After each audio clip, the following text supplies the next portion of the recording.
Vamos a ver la introducción de la morfometría.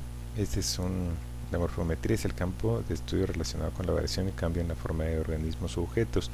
Tiene una gran ventaja, que solamente se necesita ya sea tomar algunas fotografías digitales y medir a partir de ellas, utilizar medidas directas y el poder computacional que se requiere para los análisis. Por lo tanto, es algo muy práctico y una forma de investigación bastante económica. También permite obtener información de diversidad genética o de diferencias genéticas entre poblaciones.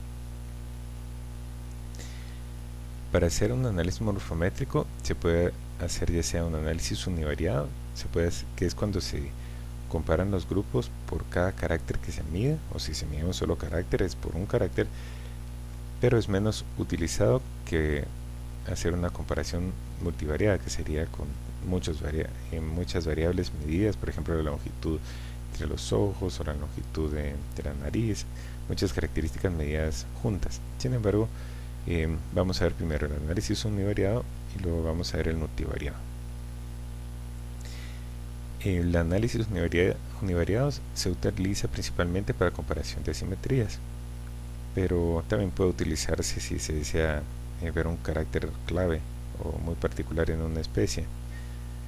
La comparación se basa en cuánto se asemejan los resultados entre poblaciones obtenidas con los resultados esperados por el azar, porque nosotros vamos a hacer un muestreo al azar de los individuos de las poblaciones y de eso vamos a inferir si las poblaciones son diferentes o no.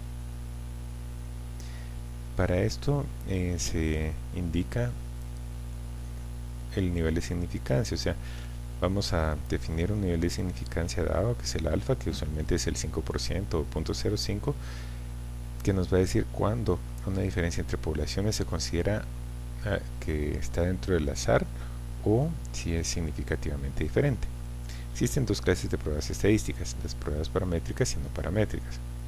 Las paramétricas se refieren a pruebas que comparan los promedios entre sí considerando su desviación estándar. Acá son los promedios.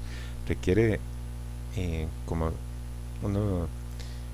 que se satisfagan ciertos supuestos, como si los datos se distribuyen normalmente, porque siguen modelos. Para comparar dos grupos se utiliza la T de student si hay menos de 30 individuos o Z si hay más de 30 individuos.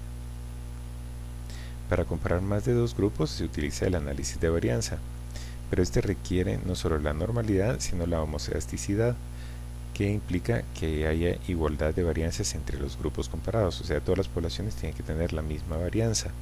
Entonces ya se comparan las medidas de los grupos. ¿Cómo sabemos si se cumplen los supuestos? Entonces existen pruebas para los supuestos. La normalidad, existen varias pruebas de normalidad. Puede ser esta de Shapiro-Wilks y la de homocedasticidad, la razón de varianzas o F. Acá tenemos dos grupos, dos poblaciones por ejemplo, y sus distribuciones de frecuencias. Vemos que acá la varianza es distinta del grupo A al grupo B. En el grupo B los datos están más distribuidos alrededor de la media, en el grupo A están menos distribuidos. Aquí no se cumpliría la homocedasticidad, entonces no se puede aplicar un análisis de varianza. Bueno, el análisis de varianza sería 3 o más grupos, pero si no se cumplen los supuestos se pueden transformar los datos. Existen transformaciones, por ejemplo, a logaritmos. Entonces, si al transformarlos a logaritmos se logra que las varianzas sean iguales, entonces se puede utilizar una prueba paramétrica. Las pruebas no paramétricas se aplican si no se cumplen los supuestos de las pruebas paramétricas. ¿Por qué?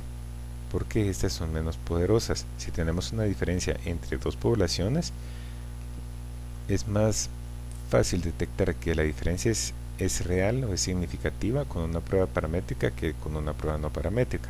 De hecho, con las pruebas no paramétricas perdemos información. Para comparar dos grupos se emplea la prueba de Mann-Whitney y para más de dos grupos se emplea Kruskal-Wallis. Son menos poderosas, decíamos, y por lo que se emplea cuando no se pueden aplicar las primeras. Otra prueba no paramétrica es la prueba de Mantel. Esta es una alternativa a la prueba de Kruskal-Wallis. Acá se utiliza comparación entre matrices y las distancias entre los individuos de los distintos grupos. Entonces acá por ejemplo tenemos el individuo 1.1 y el individuo 1.2 son dos individuos que pertenecen a la misma población, que es la 1, y el 2.1 y 2.2 pertenecen a la población 2. Entonces, por ejemplo, se hacen las medidas, acá tenemos lo mismo, 1.1, 1.2, 2.1, 2.2. Las diferencias entre individuos 1.1 y 1.1 van a ser 0, porque es el mismo individuo, no hay ninguna diferencia. Entre el individuo 1.1 y 1.2 aquí es 15. Entre el 1.1 y el 2.1 es 56. Ven que aquí hay una gran diferencia porque el 2 pertenece a otra población y con el 1.1 y el 2.2 es 65. Entonces acá ya solo al ver la matriz ya sospechamos que hay una diferencia entre las poblaciones. Esta matriz de diferencias se compara con una matriz de pertenencia. Entonces si pertenecen a la misma población, por ejemplo el 1 con el 1 son de la misma población porque es el mismo individuo, el 1 y el 2 pertenecen a la misma población, se coloca un 0. Si pertenecen a distinta población, por ejemplo el 1 con el 1.1 con el 2.1, ya se coloca un valor de 1, y el 1.1 con el 2.2 también son de distintas poblaciones, se coloca el valor de 1, y esta prueba lo que hace es comparar las dos matrices y nos da el resultado si hay una asociación significativa entre las matrices de pertenencia y las matrices de distancia. Entonces, si es significativo es que si hay diferencias entre las poblaciones.